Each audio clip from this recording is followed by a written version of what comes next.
بسم اللہ الرحمن الرحیم۔ السلام علیکم ورحمۃ اللہ وبرکاتہ۔ رشتہ داری توڑنے والا جنتی نہیں، رشتہ دار برے ہوں تو پھر۔ سیدنا جبیر بن معتم رضی اللہ تعالی عنہ بیان کرتے ہیں کہ رسول اللہ صلی اللہ تعالی علیہ وسلم نے فرمایا، رشتہ داریاں توڑنے والا جنت میں داخل نہیں ہوگا۔ صحیح بخاری کے اندر اسے روایت کیا گیا ہے۔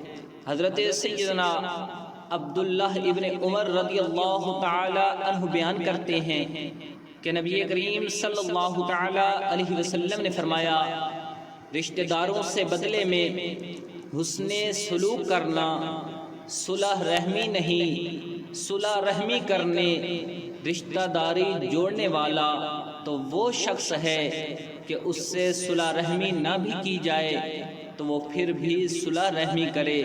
اس حدیث مبارکہ کو صحیح بخاری کے اندر روایت کیا گیا ہے۔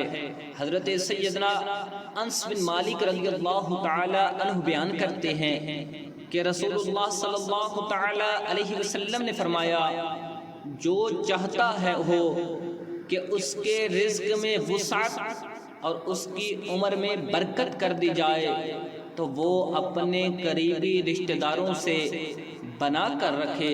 اس حدیث مبارکہ کو بھی صحیح بخاری کے اندر روایت کیا گیا ہے۔ اللہ تبارک و تعالی ہمیں رشتے جوڑنے کی توفیق عطا فرمائے اور ہمیں رشتے توڑنے والوں سے محفوظ فرمائے۔ آمین ثم آمین۔